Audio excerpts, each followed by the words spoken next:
Top quality और consistent performance के लिए सिर्फ सिल्वर पंप नाम याद रखना। मेरे हाथ में कुछ पेपर्स हैं, कुछ रिपोर्ट्स हैं जो अपने आप में इस बात की तस्दीक कर रही हैं कि जो अटैक हुआ है वो किस तरह से पिन पॉइंट अटैक किया गया है। बहावलपुर में जैश-ए-मोहम्मद का जो हेडक्वार्टर है उसे पूरी तरह से ध्वस्त कर दिया गया है, ये खबर सामने आ रही है। और आपको मैं बता दूं कि इसका नाम है मरकज सुभान अल्लाह, बहावलपुर के बाहरी इलाके में NH5 पर। यह बहुत डिटेल्ड अब जानकारी सामने आ चुकी है। पिन पॉइंट अटैक जहां पर हुआ है वो मैं आपको बता रहा हूं, पंजाब पाकिस्तान में बहावलपुर में NH5 पर कराची तोरखम हाईवे पर ये जैश-ए-मोहम्मद का हेडक्वार्टर मौजूद है, जिसे भारतीय सेना ने अपने पराक्रम से ध्वस्त कर दिया है, इस स्ट्राइक में ध्वस्त कर दिया है। और एक जानकारी और, 14 फरवरी 2019 को पुलवामा में जो आतंकी हमला हुआ था उसकी साजिश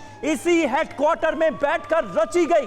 जैश-ए-मोहम्मद के सरगना मसूद अजहर ने इसी हेडक्वार्टर में बैठकर पुलवामा हमले की साजिश रची थी और उस हेडक्वार्टर को भारतीय सेना ने, भारत की पराक्रमी सेना ने ध्वस्त कर दिया है, तबाह कर दिया है, बर्बाद कर दिया है। और सिर्फ यही नहीं, जैश के साथ साथ लश्कर के जो आतंकी ठिकाने थे उन्हें भी तबाह कर दिया गया है, ये जानकारी मिल रही है। और तीसरा आतंकी संगठन है हिजबुल मुजाहिदीन, यानी पाकिस्तान की सरजमीन पर बैठे तीन बड़े आतंकी संगठनों की कमर तोड़कर रख दी है भारत की पराक्रमी सेना ने।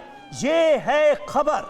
और इसीलिए हर किसी के जहन में यह सवाल आ रहा है कि क्या हाफिज सईद को लेकर भी कोई बड़ी खबर आने वाली है, क्या मसूद अजहर को लेकर भी कोई बड़ी खबर आने वाली है। जिस तरह से इस स्ट्राइक को अंजाम दिया गया है, मनीष वो क्या बता रहा है, आने वाले वक्त में कुछ बड़ी खबरों का आना अभी बाकी है क्या?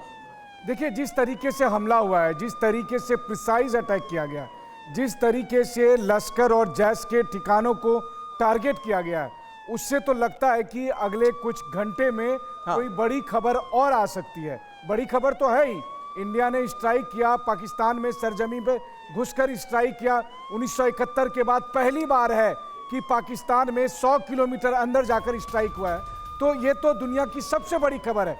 लेकिन इसके बाद भी एक और बड़ी खबर आ सकती है।